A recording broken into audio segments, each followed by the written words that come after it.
देखिए, आपका चैप्टर है प्रतिशतता और मैं बात कर रहा हूँ फेल पास पर आधारित प्रश्नों के बारे में। कल आपकी सीट के सवाल संख्या 77 तक हो गया था। आपका सवाल है कि ए 67% अंक प्राप्त करता है, जो पास होने वाले अंकों की तुलना में 192 ज़्यादा है। जबकि दूसरा व्यक्ति जो बी है, वो 27% अंक प्राप्त करता है, जो 48 अंकों से फेल हो जाता है। आपको बताना है कि परीक्षा में पास होने के लिए कितने अंकों की आवश्यकता थी। हम क्या करेंगे, परीक्षा का टोटल मान लेते हैं। मैंने परीक्षा का टोटल माना है कितने प्रतिशत? 100%। इस परीक्षा का जो पूर्णांक है, इस परीक्षा का जो टोटल है, ये कुल कितने अंकों की परीक्षा है मुझे नहीं पता। मैंने कुल पूर्णांक को 100% माना है। जो पहले वाला व्यक्ति है, वो 67% नंबर लाता है। इसका मतलब है कि अगर 100% का पूर्णांक है और 67% नंबर लाता है, तो उसके नंबर 67% हो जाते हैं। और 67% जब नंबर लाता है, तो इसे पता चलता है कि इसके नंबर पास होने वाले नंबरों की तुलना में कितने ज़्यादा हैं? 192। मैंने कल भी आपको बताया था, कोई व्यक्ति पास होता है और पासिंग मार्क्स से ज़्यादा नंबर लाता है, तो उसके नंबर कम करने होते हैं। हमारा जो पूर्णांक है, क्योंकि वो 100% का है, अगर ये 67% नंबर लाता है, तो पता चलता है कि जितने नंबर पर व्यक्ति पास हो सकता था, ये उससे नंबर ज़्यादा लाता है। कितने नंबर ज़्यादा लाता है? अगर नंबर ज़्यादा लाता है, तो मैं इसमें से उतने ही नंबर क्या कर दूंगा? माइनस कर दूंगा। जो दूसरा व्यक्ति है जो परीक्षा देता है, पता चलता है कि ये महज कितने नंबर लाता है? 27%। तो इसके नंबर हो जाते हैं 27%। लेकिन ये व्यक्ति जो दूसरा वाला है, जितने नंबर लाता है, ये टोटल का 27% है, अर्थात ये व्यक्ति इतने नंबर लाता है। लेकिन पता चलता है कि वो कितने अंकों से फेल हो जाता है। जो व्यक्ति जितने अंकों से फेल हो जाता है, अगर उस व्यक्ति को आप कम से कम पास कराना चाहते हैं, तो उसे उतने ही नंबर दिए जाते हैं। बात क्लियर हो गई? मैं दोनों को बराबर करूंगा और बराबर चिन्ह के बाईं तरफ या बराबर चिन्ह के दाईं तरफ दोनों ही पासिंग मार्क्स लिखे हैं। ये 27% लाया था, लेकिन 48 अंकों से फेल हो गया, तो मैंने 48 नंबर दे के पास कर दिया। ये व्यक्ति 67% नंबर लाता है, लेकिन पासिंग मार्क्स की तुलना में जितने अंकों पर कोई व्यक्ति पास हो सकता था, उससे कितने नंबर ज्यादा लाता है? 192। दोनों का पक्षांतर करेंगे, तो बताओ 67 में से 27 गया तो ये 40 बचेगा, 40% हो गया। 192 को उधर लेके जाइए, तो बताओ 192 और 48 कितना हुआ? 240।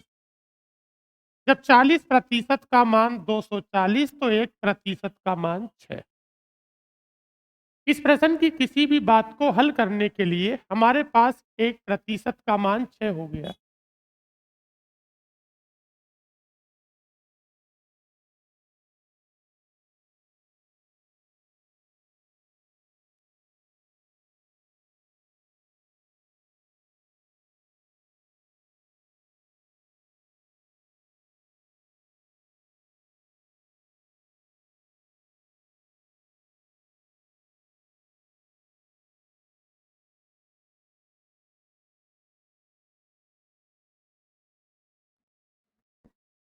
अच्छा, मुझे बताइए 1% का मान क्या हो गया?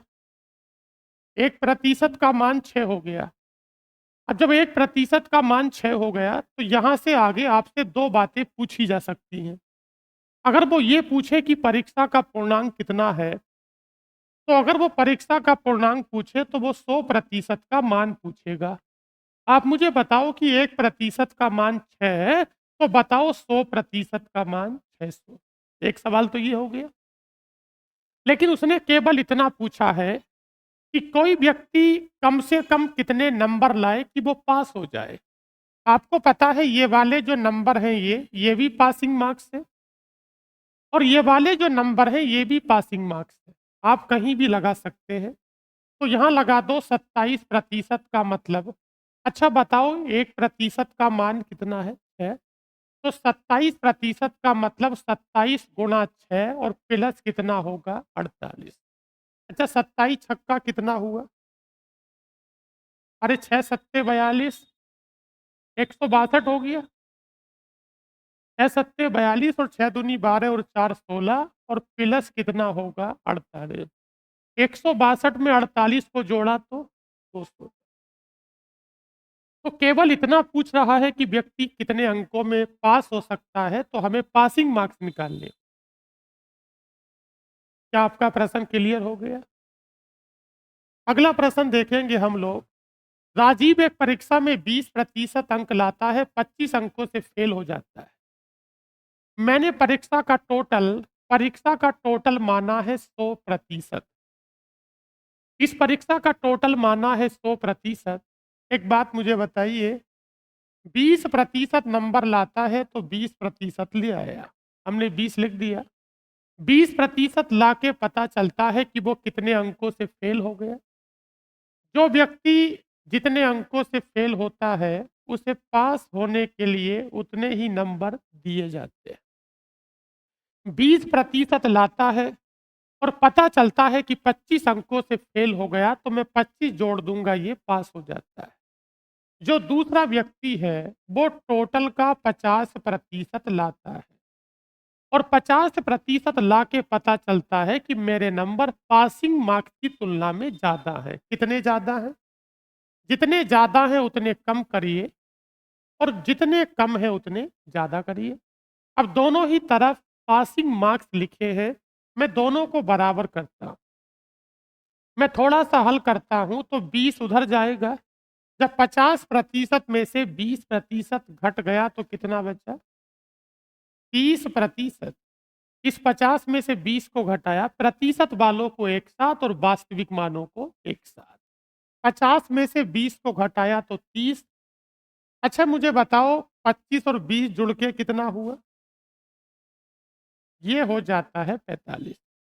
इसे हल करते हैं थोड़ा सा, तो बताओ 15 दूनी, ये 2% है और 15 तिया 45। इसका मतलब है कि किसी भी बात को हल करने के लिए 2% का मान 3 है। जब 2% का मान 3 है, आपको पासिंग मार्क्स चाहिए, तो आप चाहो तो यहां लगा लो और आप चाहो तो यहां लगा लो। अच्छा बताओ 2% का मान जब 30 है, जब 2% का मान 3 है, तो क्या 20% का मान 30 होगा? अच्छा बताओ कोई व्यक्ति 20% लाता है, इसका मतलब कितने नंबर लाता है? 2% का मान 3 है। जब 2% का मान 3 है, तो मुझे बताओ 20% का मान 30 है। इसका मतलब कोई व्यक्ति अगर 20% लाता है, तो वो 30 नंबर वास्तव में लाता है और 30 लाने के बाद वो कितने से फेल हो गया था? जब 30 नंबर लाके मैं 25 से फेल हो गया, तो मुझे पास होने के लिए कितने नंबर चाहिए? 55 नंबर चाहिए।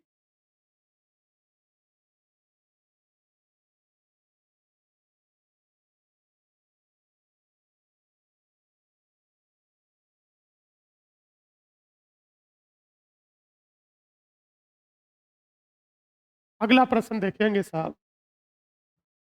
एक को छात्र 20 से 25 अधिक अंक मिले और ए के अंक उन दोनों के अंकों के योग के 60% के बराबर है।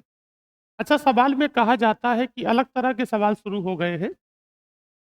प्रश्न में कहा जाता है कि ए के जो अंक है, उन दोनों के अंकों के 60% के बराबर है। यही सवाल है आपका। कहा जाता है कि ए के जो अंक है, वो दोनों के अंकों के 60% है। आपको पता है 60% का मतलब 60/100, चाहे तो सीधा फ्रैक्शन में लिख सकते हैं। कहा जाता है कि ए का जो मान है इन दोनों के योगफल का, अर्थात ए प्लस बी का 60%।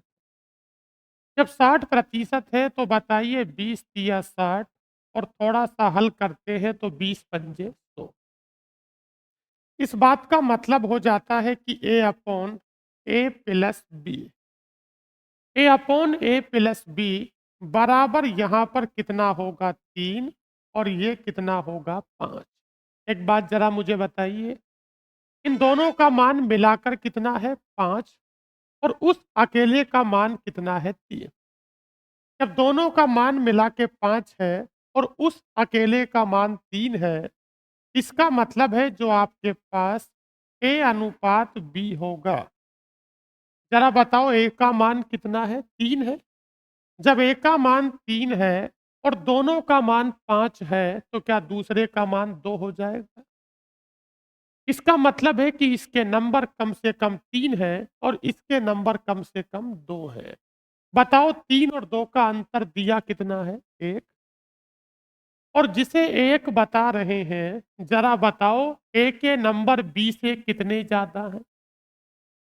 यहाँ पर 3 और 2 में जो अंतर है वो 1 का है और हम जिसे 1 बता रहे हैं, उस 1 का मान 25 है।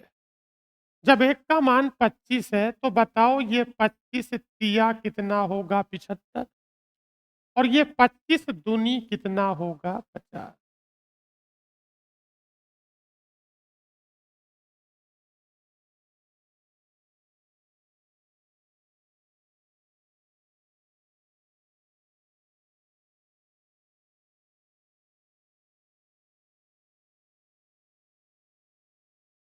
अगला प्रश्न देखेंगे।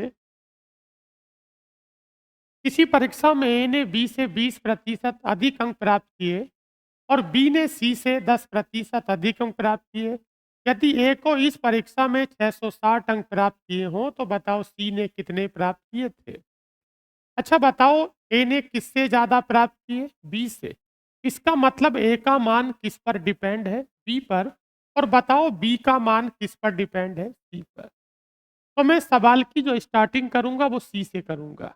ए डिपेंड है बी पर और बी डिपेंड किस पर है? सी पर। तो मैं जो स्टार्टिंग करूंगा वो सी के हिसाब से करूंगा। क्या मुझे सी के नंबर पता है या मुझे सी के नंबर निकालने हैं? निकालने हैं। सी के नंबर नहीं पता, मैंने सी के नंबर को सी मान लिया। हमारा सवाल सी से चलेगा बी की तरफ और बी से चलेगा ए की तरफ। हमारा सवाल सी से चलेगा बी की तरफ और हमारा सवाल बी से कहाँ चलेगा? ए की तरफ। सी के नंबर नहीं पता, मैंने सी के नंबर को सी मान लिया। जरा मुझे बताओ कि बी ने सी से कितने ज्यादा? वी का मान सी पर डिपेंड है और बताओ बी का मान सी से कितना ज्यादा है? 10% का फ्रैक्शन 10 से कितना होगा? 11। मैं बी पर पहुंच चुका। अच्छा बताओ ए का मान बी से कितना ज्यादा है? 20% ज्यादा है। 20% का फ्रैक्शन 1/5 तो 5 से कितना होगा? 6। मैं सी से पहुंचा बी पर और मैं बी से पहुंचा ए पर और मुझे बताओ कि ए का मान वास्तव में कितना दिया? 600। ए का मान दिया है 660। बताओ 11 छंग 66 से कितनी बार? 10 बार। जब ये 11 छंग 66 से 10 बार करेगा, तिरछी गुणा करेंगे तो 10 ढाई कितना होगा? 100 और 5 साथ में चलेगा तो उत्तर क्या होगा? 5।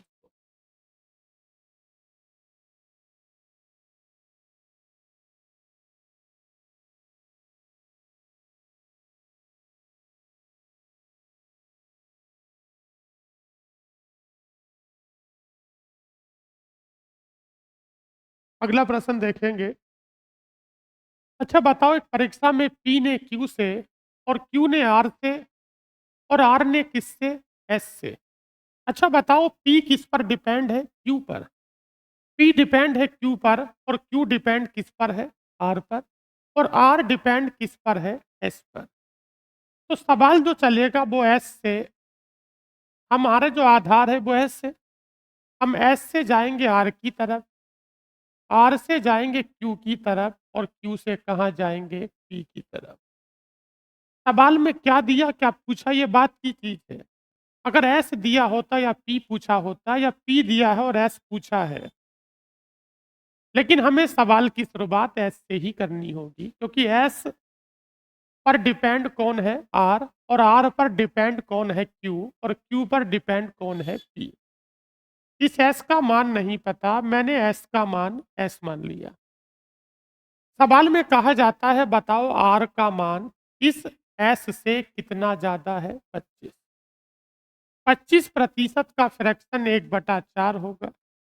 जब 1/4 होगा तो 4 से 5 होगा। मैंने किसका मान निकाला? आर का। अच्छा बताओ क्यू का मान आर से कितना कम है? 20% कम है। क्या 20% का फ्रैक्शन 1/5 है? जब 1/5 कम है तो 5 से कितना होगा? 4।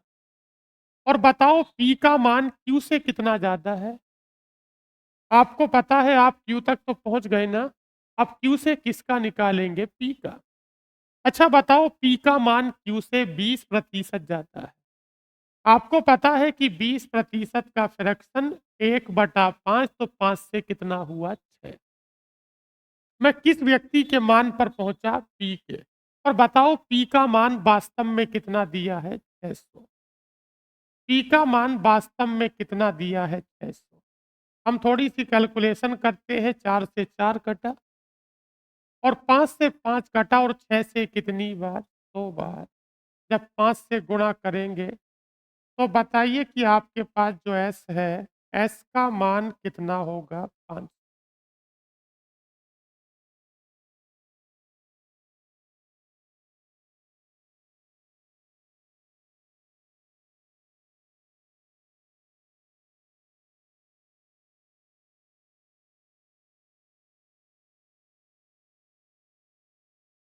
अगला प्रश्न देखेंगे।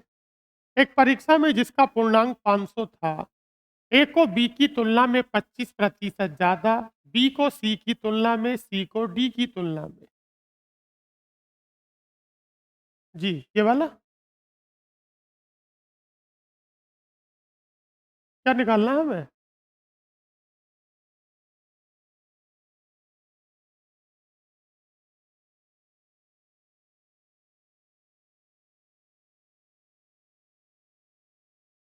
हम्म 480 प्राप्त करें उसने।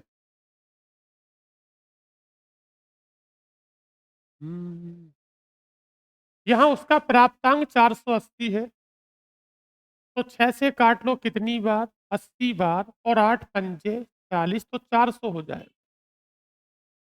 इसका पूर्णांक है 600, प्राप्तांक कितना है? 400।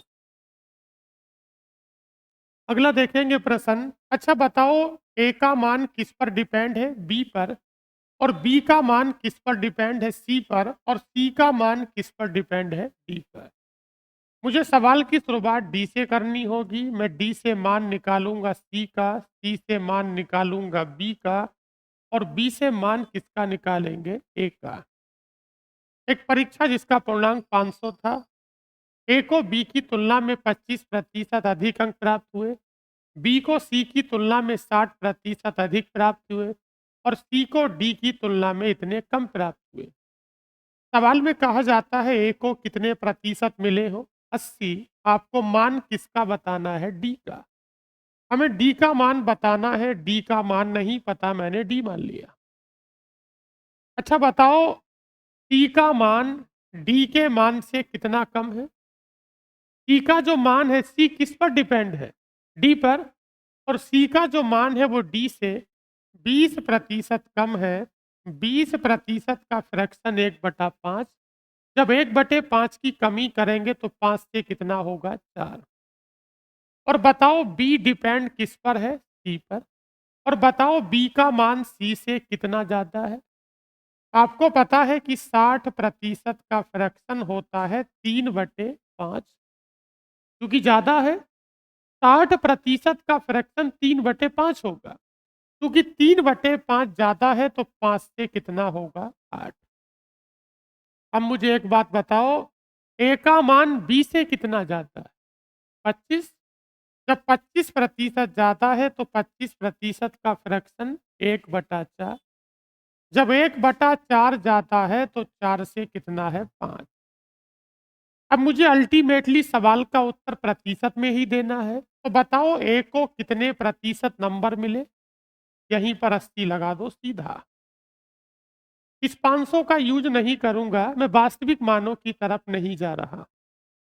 अगर मेरे पास ए का मान प्रतिशत में दिया है, तो डी का भी प्रतिशत में निकल के आएगा। बताओ 4 से कटा 4, 5 से कटा 5, 8 धाई 80, तो बताओ 5 धाई 50। तो बताओ डी का जो मान आपके पास है, वो कितने प्रतिशत हो जाता है? 50%।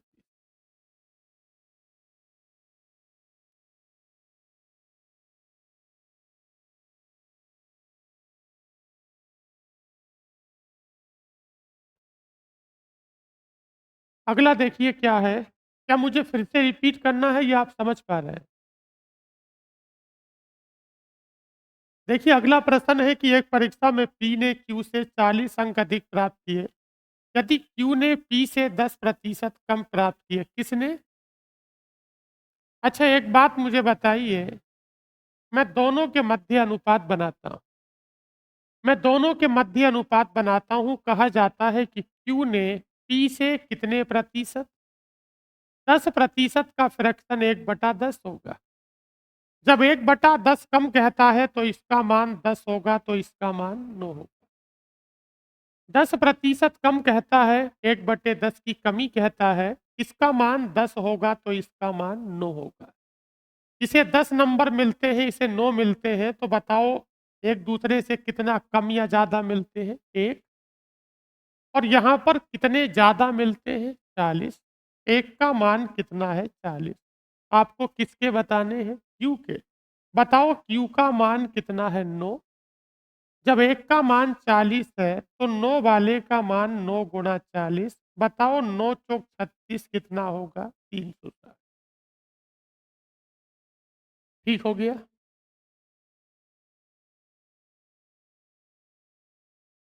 अगला प्रश्न है कि एबीसी 3 छात्र हैं। ए को बी से 18% ज़्यादा अंक तथा सी से 12% कम नंबर मिले। ये सवाल पहले की तुलना में थोड़ा अलग है। कहा जाता है कि ए को बी से 18% ज़्यादा। अच्छा बताओ ए का जो मान है, वो बी के मान से कितने प्रतिशत ज़्यादा? 18% ज़्यादा। ये मान किसका है? ए का।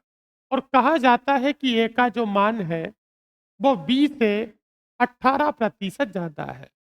तो मैंने सीधे ही 100 से कितना कर दिया? 118। और आगे कहा जाता है कि ए का जो मान है, सी के मान से। आपके सवाल में दोनों ही बातें ए के संदर्भ में कही गई हैं। ए का मान बी से 18% ज़्यादा और ए का जो मान है, वो सी के मान से कितने प्रतिशत कम? 12% कम, मतलब 88 बटे कितना होगा? 100।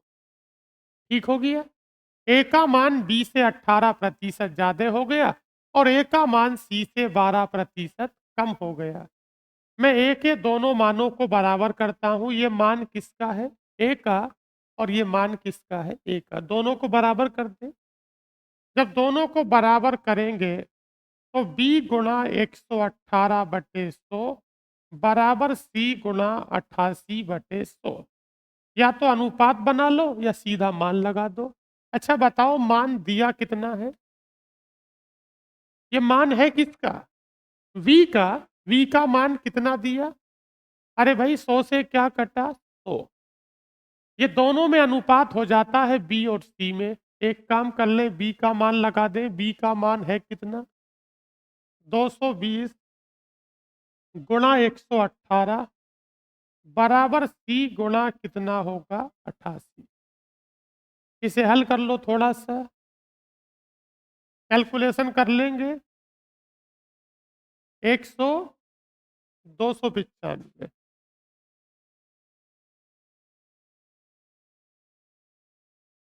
कैलकुलेशन तो कर लेंगे ना?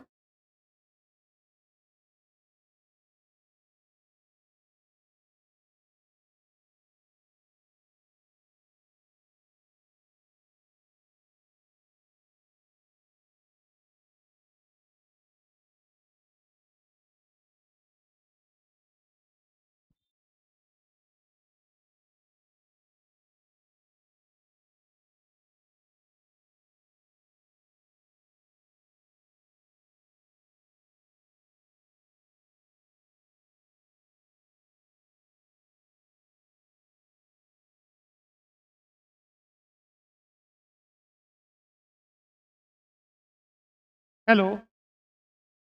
देखिए, अगला प्रश्न है कि एक परीक्षा में ए को बी की अपेक्षा 25% ज़्यादा, उसमें बी को सी की अपेक्षा 10% कम और सी को डी की अपेक्षा 25% अधिक अंक मिले। अच्छा बताओ, ए किस पर डिपेंड है? बी पर। ए डिपेंड है बी पर और बी किस पर डिपेंड है? सी पर और सी किस पर डिपेंड है? डी पर। अच्छा, हमें क्या करना होगा? मुझे डी से सी जाना होगा, उसके बाद मैं सी से कहाँ जाऊँगा? बी, और बी से कहाँ जाऊँगा? ए। सवाल में क्या पूछा वो अलग बात है, क्या दिया वो अलग बात है। पहले ये देखना है कि कौन किस पर डिपेंड है। तो डी के ऊपर डिपेंड कौन है? सी। और सी पर डिपेंड कौन है? बी। और बी पर डिपेंड कौन है? ए। अब मुझे ये देखना होगा, एक बात मुझे बताओ, डी के नंबर 500 में से है कितने? 320। क्या इस बार हमारे पास उसने खुद ही डी का मान दिया है? और हमारे पास डी का मान कितना दिया है? 320। इस पेन को बजाना बंद कर दो। डी का मान कितना है? 320। डी का मान 320 हो गया। अच्छा बताओ, सी का मान डी से कितना ज़्यादा है? ये जो सी है, इसका मान डी से कितना ज़्यादा है? 25। आपको पता है कि 25% का फ्रैक्शन 1/4, तो 4 से कितना हुआ? 5। क्या मैं सी तक पहुंच गया? अच्छा बताओ, बी का मान सी से कितना कम है? बी का मान सी से 10% कम है। 10% का फ्रैक्शन 1/10, तो 10 से कितना होगा? 9। अच्छा बताओ, ए का मान बी से, ए का मान बी से 25% ज़्यादा है। 25% का फ्रैक्शन 1/4, तो 4 से कितना होगा? 5। बताओ, 4 चौक 16 धाई 160 दूनी कितना होगा? 320। हम इसकी गुणा करते हैं, तो 9 पंजे 45 और 5 दूनी कितना होगा? 10। कितना हो गया? 450। किसका मान दिया, किसका पूछा, ये अलग चीज है, लेकिन जिस पर जो डिपेंड है, सब कुछ डी पर डिपेंड है, तो सवाल डी से शुरू होगा। अगला प्रश्न, एक परीक्षा में 53% विद्यार्थी विज्ञान में और 48% विद्यार्थी गणित में फेल होते हैं। यदि 40% विद्यार्थी दोनों विषयों में अनुत्तीर्ण होते हैं, तो कितने प्रतिशत विद्यार्थी दोनों विषयों में पास होते हैं? ये सवाल हम लोग दो तरह से कर सकते हैं, वेन डायग्राम से या फॉर्मूले से। इसमें यूज होने वाला जो फॉर्मूला है वो ये है, ए यूनियन बी बराबर A plus B minus A intersection B. अगर सवाल में सारी बातें फेल पर लगाओगे तो हमारा उत्तर फेल में आएगा, सारी बातें पास में लगाओगे तो पास में आएगा। अच्छा मुझे बताओ, पहले वाले में कितने प्रतिशत फेल है?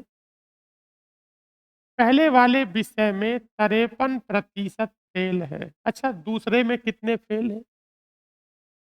अरे भाई, विज्ञान में 53 फेल है। और बताओ, गणित में कितने फेल है? गणित में 48 फेल है। 53 प्लस 48, ऐसे कितने हैं जो दोनों में फेल है? 40। 53 और 48, 53 और 48 और -40 करा तो कितना हुआ? 61। और चूंकि प्रतिशत में था तो 61% बोलेंगे। ये मान ए यूनियन बी का है। अब इसके बारे में सुन लीजिए, क्या आपने यहाँ पर वो लगाए हैं जो पहले में फेल है, यहाँ पर वो लगाए हैं जो दूसरे में फेल है, और यहाँ पर वो लगाए जो दोनों में फेल है। तो ये जो व्यक्ति है, पता है क्या है? ये वो व्यक्ति है जो पहले में या दूसरे में या दोनों में फेल है। कुल मिलाकर कहीं ना कहीं ये व्यक्ति फेल है। आपको क्या बताना है, ऐसे कितने व्यक्ति हैं जो दोनों में पास हैं? अगर मैं फेल वालों को 100 में से घटा दूंगा, अगर मैं फेल वालों को 100 में से घटा दूंगा तो मुझे वो व्यक्ति मिलेगा जो दोनों में पास है। तो बताओ, 100 में से 61 गया तो कितना बचा? 39।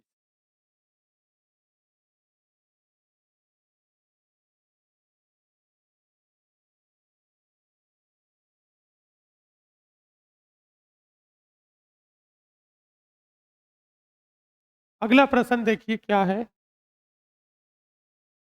किसी परीक्षा में 80% छात्र अंग्रेजी में, 80% छात्र अंग्रेजी में, 85% छात्र गणित में पास हुए, जबकि 75% छात्र अंग्रेजी और गणित दोनों में पास हुए। यदि 40 छात्र वास्तव में दोनों में फेल हुए हो तो छात्रों की संख्या कितनी है? इस बार मुझे सवाल को पास पे लगाना होगा, अर्थात ए यूनियन बी बराबर A plus B minus A intersection B. अगर मैं तीनों ही बातें पास की लगाऊंगा तो मेरे पास वो छात्र है जो कहीं ना कहीं पहले में या दूसरे में या दोनों में पास होंगे। बताओ पहले वाले में कितने प्रतिशत लोग पास है? पहले वाले में 80% लोग पास है। अच्छा, दूसरे वाले विषय में कितने पास है? दूसरे वाले विषय में 85 और दोनों में कितने हैं? 75।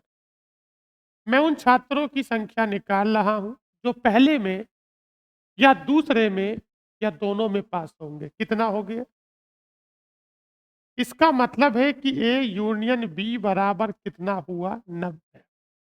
90% वो लोग हैं जो पहले में या दूसरे में या दोनों में पास है। इसका मतलब है कि अगर मैं इसे 100 में से घटाऊंगा, टोटल अगर 100% है तो कितना बचेगा? 10%।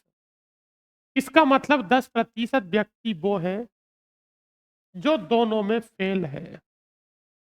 जब 10% का मान 40 हो गया, आपको कुल संख्या बतानी है। अगर 10% का मान 40 हो गया तो एक का मान 4 हो गया। कुल संख्या 100 पे काम करती है, तो 100% का मान कितना होगा? 4।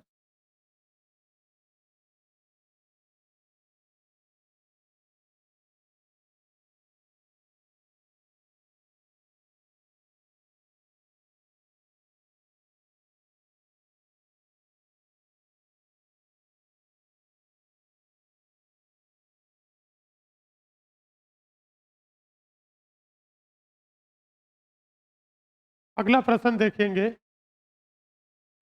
एक कक्षा में 60% बच्चों को गणित पसंद है, 45% को विज्ञान और 25% को गणित और विज्ञान दोनों पसंद है। ऐसे कितने प्रतिशत बच्चे हैं जिन्हें कम से कम एक विषय पसंद है? कम से कम एक विषय का मतलब है जिन्हें पहला पसंद है या दूसरा पसंद है या दोनों पसंद है। तो ये जो मान होता है ये ए यूनियन बी का होता है।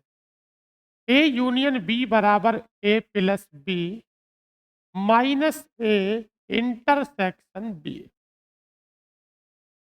अगर किसी को दो चीज पसंद है इसका मतलब उसे कम से कम एक पसंद है, एटलीस्ट वन, यानी ए यूनियन बी। अगर मैं ए यूनियन बी निकालूंगा, बताओ पहले वाले को 60% है जिसे पहली चीज पसंद है। हमारे पास पहले वालों के लिए अर्थात ए का मान 60% है। ऐसे कितने लोग हैं जिन्हें विज्ञान पसंद है? तो 45 है। A plus B minus A intersection B, जो दोनों में आपके पास कॉमन है मैं उसे घटा दूंगा। बताओ कितना हो गया? 80% लोग हैं। इसका मतलब है कि 80% वो लोग हैं जो पहले को पसंद करते हैं या दूसरे को करते हैं या दोनों को करते हैं, अर्थात वो कम से कम किसी एक को पसंद करते हैं।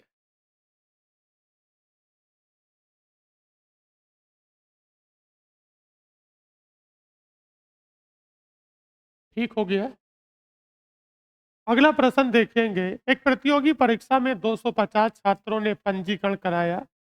इनमें से 50 छात्रों ने भौतिक के लिए रजिस्टर किया, 75 ने गणित के लिए और 35 ने गणित और भौतिक दोनों के लिए रजिस्टर किया। उन छात्रों की संख्या कितनी है जिन्हें कोई भी विषय पसंद नहीं है? मैं उन छात्रों की संख्या निकालूंगा जो कहीं ना कहीं पार्टिसिपेट करते हैं। A union b. अच्छा बताओ पहले वाले हैं, ऐसे कितने हैं जिन्हें भौतिक पसंद है? ऐसे कितने हैं जिन्हें भौतिक पसंद है? तो पहले वाले 50 हो गए, ए प्लस बी। ऐसे कितने हैं जिन्हें दूसरा विषय पसंद है? 50 प्लस आपके पास कितना होगा? 75। ऐसे कितने हैं जिन्हें दोनों चीज़ पसंद है? 35। आप एक काम करो, 50 और 75 को जोड़ के 35 को घटा दो। इसका मतलब है कि ये 90 लोग हैं। अच्छा, टोटल 90 लोग हैं जिन्हें पहला या दूसरा जिन्हें पहला या दूसरा या दोनों पसंद है। जिन्हें पहला या दूसरा या दोनों पसंद हैं, वो 90 लोग हैं। कितने में से? जब 250 में से 90 लोग ऐसे हैं जिन्हें दोनों चीज़ पसंद है, इसका मतलब है कि जिन्हें कुछ भी पसंद नहीं है, उनकी संख्या निकालेंगे। अरे 250 में से 90 को कुछ ना कुछ पसंद है। जब 250 में से 90 को घटाया तो कितना बचा? 160। इसका मतलब 160 व्यक्ति वो होंगे जिन्हें कुछ भी पसंद नहीं है।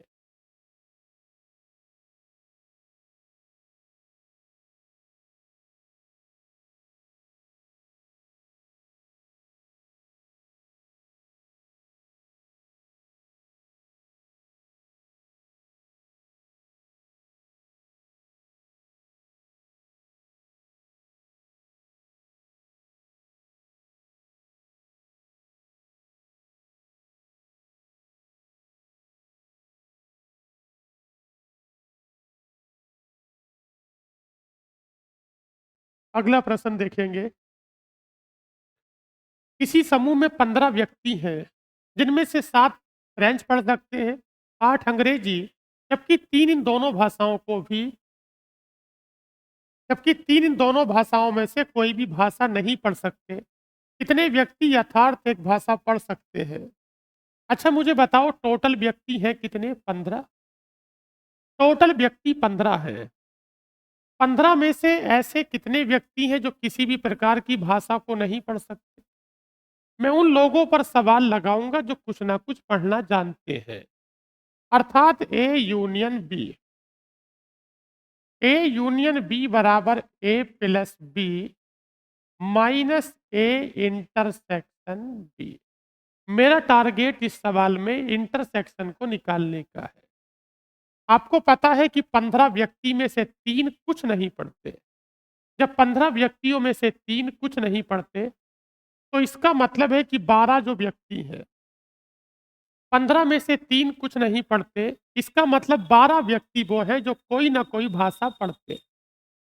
इन 12 में से ऐसे कितने हैं जो फ्रेंच पढ़ते हैं? 7। पहले वाले के 7 हो गए, दूसरे वाले के 8। ऐसे कितने हैं जो दोनों भाषाओं को पढ़ते हैं? उनकी संख्या नहीं पता, क्या मान ली? x। मैं हल करता हूं तो बताइए। 7 और 8 15, और 15 में से 12 गया तो 3। आपको बताना है कि कितने व्यक्ति यथार्थ एक भाषा पढ़ते हैं, केवल एक भाषा को जानते हैं।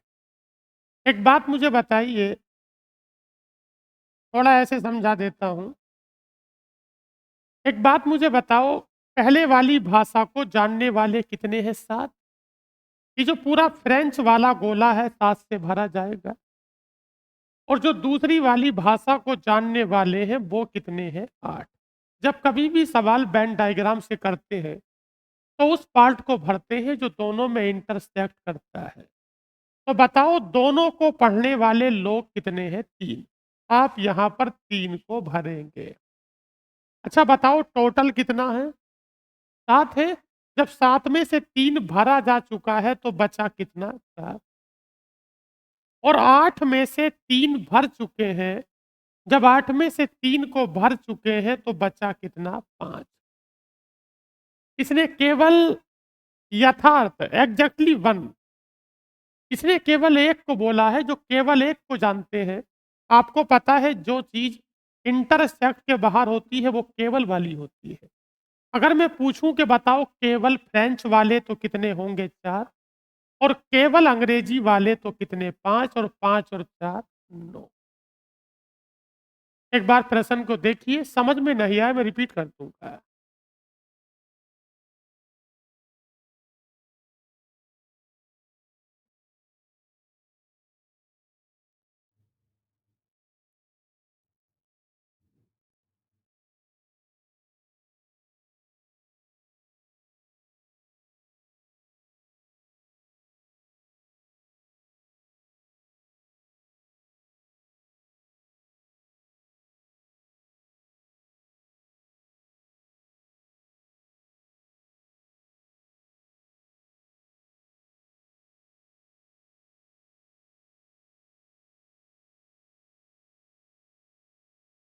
अगला प्रश्न देखिए, क्या आपका प्रश्न क्लियर है? केवल वाले बताने हैं जो केवल में होगा। देखिए, एक परीक्षा में 45% विद्यार्थी इतिहास में और 60% विद्यार्थी हिंदी में उत्तीर्ण होते हैं। यदि 8% विद्यार्थी दोनों विषयों में अनुत्तीर्ण होते हैं, तो दोनों विषयों में कितने प्रतिशत विद्यार्थी उत्तीर्ण होते हैं? मैं आपको बता देना चाहता हूँ, क्या 8% जो विद्यार्थी हैं, क्या वो दोनों विषयों में फेल हो जाते हैं?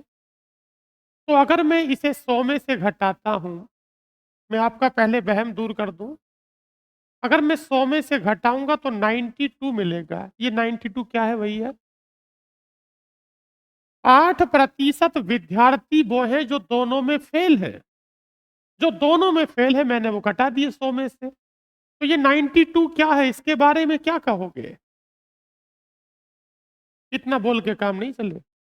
जो कम से कम एक में पास है, अर्थात जो पहले में पास है या दूसरे में पास है या दोनों में पास है, ये मान हो जाता है आपके पास ए यूनियन किसका? बी का। अब मैं आपका सवाल पास पे लगा रहा। 100% में से 8%, 100% में से 8% दोनों में फेल हो गए, तो 92 वो होंगे जो पहले में या दूसरे में या दोनों में पास होंगे। बताओ इसमें से पहले वाले में कितने पास है? 45। और दूसरे में कितने पास है? 60। ए यूनियन बी बराबर होता है A plus B minus A intersection क्या होता है? बी। इंटरसेक्शन का मतलब दोनों में कितने पास हुए, आपको ये बताना है। आपने कितना मान लिया? X, sorry minus x. अच्छा मुझे बताओ 60 और 45 कितना हुआ? 105 में से 92 गया तो 13।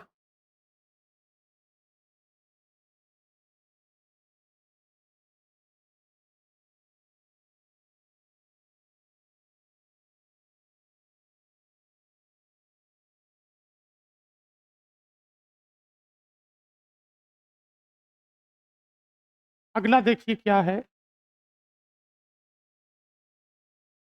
एक प्रतियोगी परीक्षा में सेक्शन ए में 80% अभ्यर्थी पास हुए, सेक्शन बी में इतने पास हुए, 18% दोनों में फेल हुए। एक बात मुझे बताओ जरा, मुझे सवाल पास पे लगाना है। मुझे आपके प्रश्न को पास पर लगाना है। 18% व्यक्ति वो हैं, 18% वो हैं जो दोनों में फेल होते हैं। अगर मैं 100 में से 18 को घटाऊंगा तो ये 82 बच जाता है। ये मत समझ लेना कि 18% अगर दोनों में फेल हो गए तो 82 दोनों में पास होंगे, ये गलत है। अगर 18% दोनों में फेल हो गए तो ये 82 वो लोग होंगे जो पहले में या दूसरे में या दोनों में। तो ये हमारे पास 82 हो गए। इसका मतलब 82 मान हो जाता है फॉर्मूले के हिसाब से ए यूनियन बी का। किसका? और बताओ कि इसमें से पहले वाले में कितने पास हुए? 80। और दूसरे में कितने पास हुए? 77। और इंटरसेक्शन का पता करना है तो माइनस एक्स हो गया। बताइए कि एक्स का मान क्या हुआ? अरे 75 हो गए। बोलो। एक्स का मान आपके पास हो जाता है 75%। इस 75% के बारे में क्या कहोगे? ये कौन से लोग हैं? ये वो लोग हैं जो दोनों में पास है। टोटल संख्या नहीं पता, मैंने टी मान लिया। टोटल संख्या नहीं पता, मैंने टी माना। जरा मुझे बताओ टोटल छात्रों का या कुल छात्रों का ऐसे कितने लोग हैं जो दोनों में पास है? 75। और 75% का फ्रैक्शन क्या होगा? 3/4। जितने लोगों ने पार्टिसिपेट किया था उसका 3/4 दोनों में पास हो गए। और जो दोनों में पास होते हैं उन छात्रों की संख्या आपके पास कितनी है? 1425। बताओ। 3 चौक 12, 3 सत्ते 21 और 3 पंजे 15। इसे हल करते हैं तो कितना हो जाता है 19।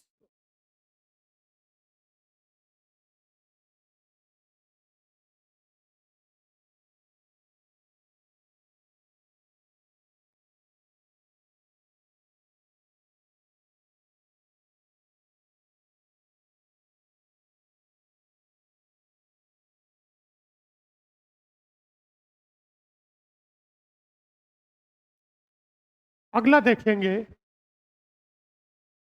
अगला प्रश्न है, बताओ कितने प्रतिशत दोनों में फेल हो गए। 15% दोनों में फेल हो गए। जब 15% दोनों में फेल हो गए, अगर मैं 100 में से 15 को माइनस करता हूं, अगर मैं 100 में से 15 को माइनस करता हूं तो क्या 85 होगा। जब 15% दोनों में फेल हो गए तो 85 वो होंगे जो पहले में या दूसरे में या दोनों में पास है। अब बताओ कि इसमें से पहले वाले में कितने पास है, 80। दूसरे वाले में 70। इंटरसेक्शन का मतलब जो दोनों में होंगे वो नहीं पता, मैंने एक्स मान लिया। मैं इसे हल करता हूं, आपको पता है ये मान है ए यूनियन बी का। ए यूनियन बी बराबर होता है A plus B minus A intersection B. कितना बचा? अरे 65। एक्स का मान हो जाता है आपके पास 65%। एक बात मुझे बताओ, जिसे आप 65% बता रहे हैं, ये वो छात्र है जो दोनों में पास होते हैं, और जिसे 65% बता रहे हो, उस 65% का वास्तविक मान 325। जब 65% का मान 325 तो एक का मान 5। आपको किसका बताना? टोटल बताना है। टोटल 100 पे काम करता है, तो बताओ 100% का मान टोटल कितना होगा? 5।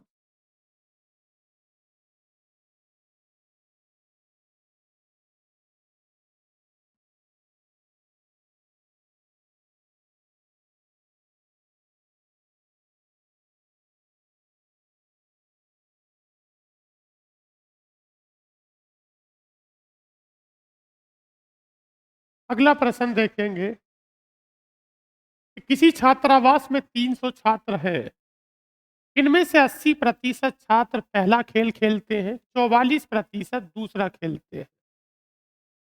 कोई भी छात्र ऐसा नहीं है जो किसी भी प्रकार का खेल ना खेलता हो। अगर सवाल में इस बात को कह दे तो पहले वाला जो खेल खेलते हैं वो 80% लोग हैं, और जो दूसरे तरह का खेल खेलते हैं वो कितने लोग हैं? वो 44%।